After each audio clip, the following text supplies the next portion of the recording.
안녕하십니까. 6.25 기똥이 인사드립니다. 충성!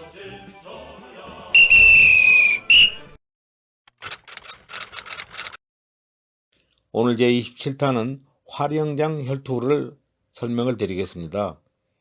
화령장의 위치는 경상북도 상주시 화서면에 위치하고 있는 곳으로 지금의 화령장은 보은군과 인접해 있으며 대구로 통하는 중부 내륙의 고속도로와 경부선 고속도로, 남청주에서 상주로 연결되는 측방 고속도로, 그리고 청주 시내에서 공군 사관학교 앞을 지나서 상주로 연결된 넓은 지방도로가 아주 잘 발달되어 있는 교통의 중심지로 되어 있습니다마는 6.25 전쟁 때는 산골 중의 산골로 적들은 대전을 우회해서 대구까지 기습 남진을 하기 위한 은밀한 통로로 이화령, 화령장 일대는 중원전장의 핵심으로 떠올랐으며 우리 대한민국 국군들의 전투 능력을 유감없이 발휘했던 전장으로 평가할 만합니다. 화령장 전성기념관도 지금 문장로길에 세워져 있습니다. 아무튼 우리 군이 제대로 싸워서 이기는 전장은 한반도 허리 중원, 즉 중부지역에서의 전투였다고 볼 수가 있습니다.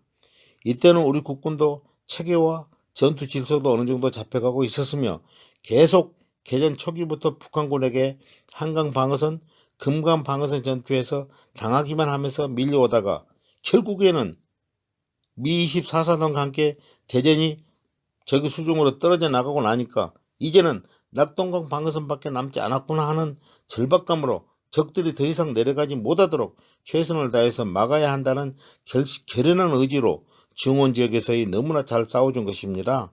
그것이 바로 앞에서 설명드렸던 제25탄에서부터 설명드렸던 중원의 한판으로 무궁리 전투, 이화령 혈투, 그리고 지금 설명드릴 화령장 혈투가 되겠습니다.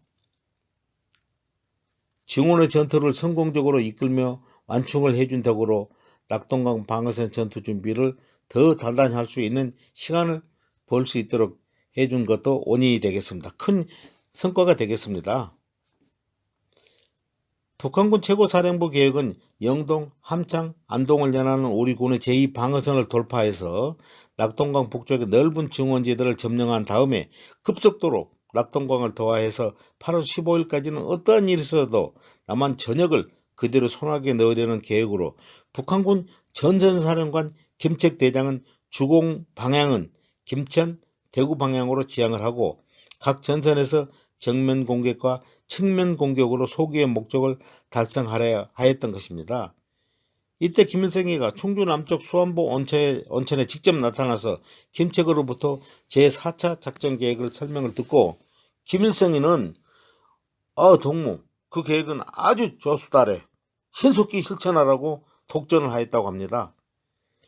그래서 그들은 4차 작전 계획은 12사단은 음성과 괴산지구 전투에서 미 공군의 폭격으로 엄청난 피해를 보았기 때문에 적 15사단이 예비사단이었는데 12사단과 임무교대를 시킨 후에 중원지역에 투입했던 것입니다.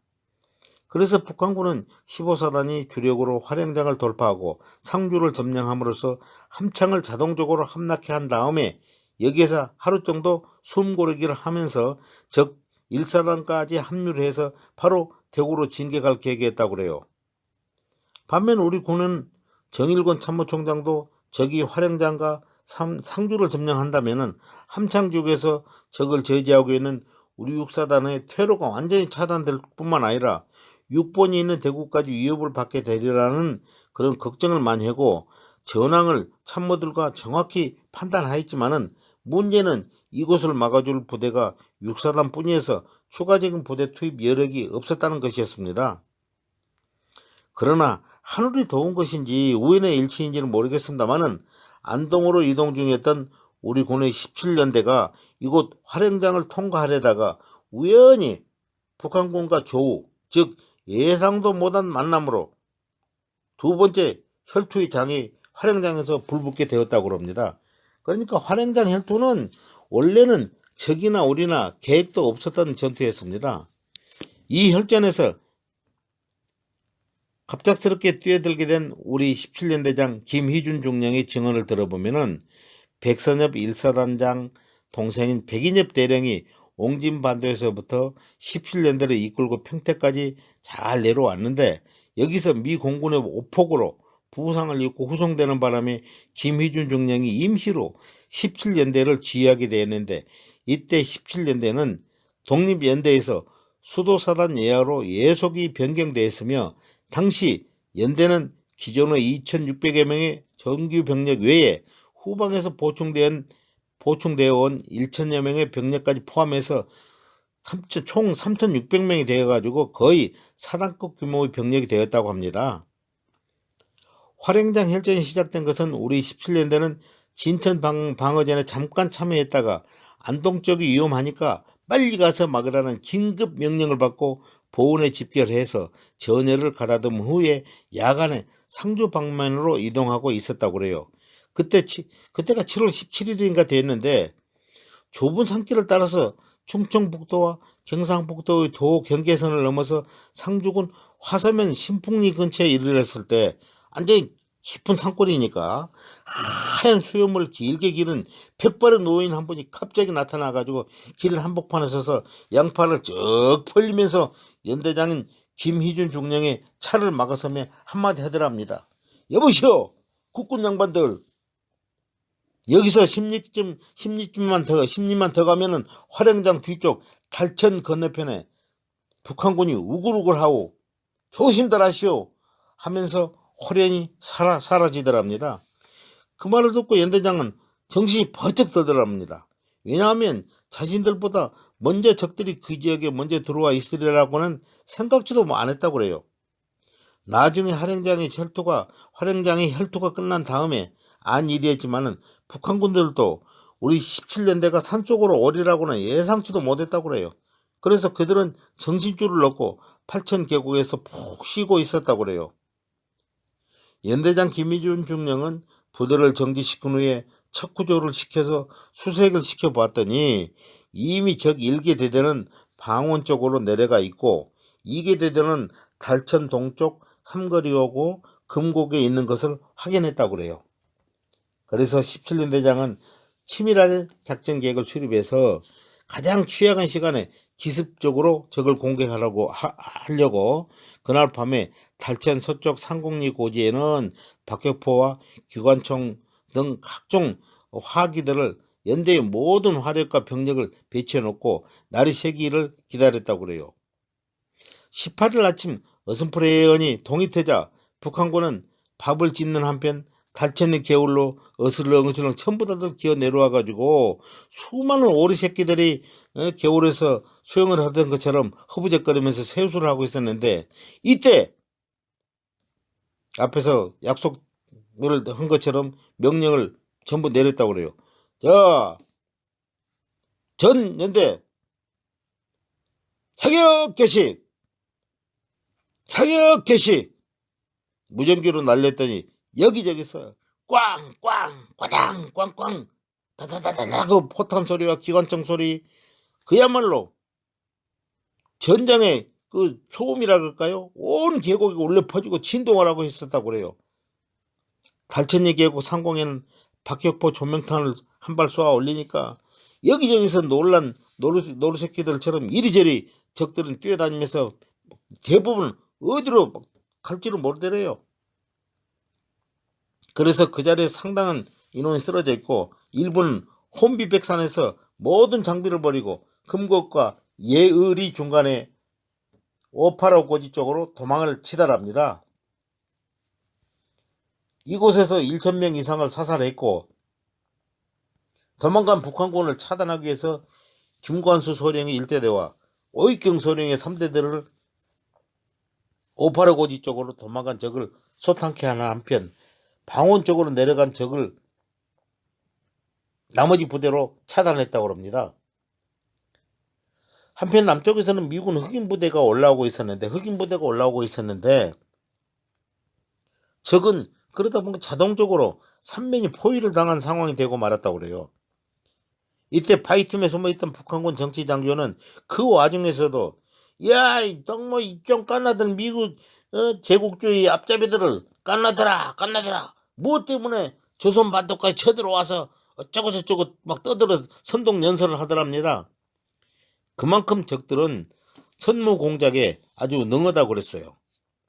여기서 미 흑인 부대라는 것을 잠깐 설명을 드린다면 미 25사단에는 흑인들로만 구성된 일개 대대를 편성해서 참전을 했었는데 이를 두고 우리 군에서는 흑인 부대라고 불렀다고 그래요. 다시 활용장 혈전 상황을 계속 설명을 드리겠습니다. 달천 냇가에 질비하게 쓰러져 있던 북한군들의 시체를 이리저리 뒤척거려 보니까 하사관급 이상 부대 전사자들 중에서는 중공 8루군 메달이 나오는 것을 보아서 아하 이들 부대들이 예사 부대는 아니구나 싶어가지고 금방 후속 부대들이 올 것으로 판단하고 유창훈 대위를 갈령 음달 말에 매복을 시켜놨다고 합니다. 유창훈 대위는 후에 43살의 나이로 베트남에 파병되었던 백마 설한장으로 참전했던 인물입니다. 이 유창훈 수색대가 적의 전령 2명을 생포해 와가지고 조사를 해보니까 적 15사단장은 박성철 소장이었으며 박성철이 휴전 후에 북한군 부주석까지 오른 인물입니다. 이 사람이 사단장을 하고 있었는데 585 고지로 도망친 연대장에게 동무 왜 연락을 안 하느냐, 무전기는 두었다가 어디다 쓰려고 연락도 안 하고 있다가 그렇게 죽을 수도 두드려 맞았느냐는 등등 몹시 질책스러운 그 개인적인 문서와 사단 주력이 18일 새벽에 곧 뒤따라와서 너희들을 지원할 테니 그렇게 안 하라 하는 작전 명령까지 2가지 문서를 가지고 왔더래요. 그래서 그걸 뺏어가지고 3대 대장 송어림 소령에게는 동간리에서 삼거리까지 달천계곡 서쪽까지 10리 정도가 되는데 대대를 만반의 준비를 하고 매복을 시켰는데 아니나 다를까 적제 15사단은 사흘 정도로 그냥 경계의 힘도 없이 스스럼 없이 사흘 정도로 쭉 모여가지고 오더래요.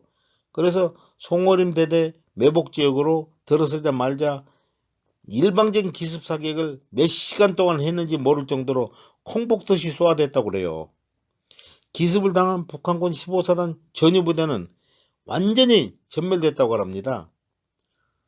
송호림 소령은 훗날 군정 시절에 전남도지사도 역임했고 삼성장로로 예편 후에 우리 정계에도 입문했습니다마는 이 활용장에 우리 17년대는 주의소를 두고 있었는데 그 2군단 참모장 강영훈 대령과 미 군사 고문 스카레키 중령이 와서 이 전투 상황을 고지위에서 다 내려다 봤다고 날이 샜으니까 이제는. 그래서 혈투 장면을 고스란히 보고 있었으며 미 고문관이 미 서부 영화를 보는 듯이 이렇게 완벽하고 통쾌한 실전 장면은 처음 본다고 감탄하더랍니다. 이 전투에서 북한군 사살은 1천여 명 정도, 무기 노획은 6톤 트럭에 가득 실었다고 그래요. 우리 국군은 강은덕 대위가 전사하고 오익경 소령이 관통상을 입는 등 20여 명의 사상자를 내기는 했습니다마는 완벽한 승리했다는 평가를 받아 6.25 전쟁사의 한 페이지를 아주 크게 장식했습니다. 이 전투 여파로 적 15사단은 무궁리에서 참패를 당한 후에 활용장에서 완전히 녹아버려가지고 사단장 박성철 소장도 해임이 됐고 적 15사단은 김일성의 화딱지가 나서 이제 해체해버렸다고 그래요. 반면 우리 국군 17년대는 2600명 전원이 일격없이 특진을 했고 연대장도 중령에서 대령으로 특진을 했다고 합니다.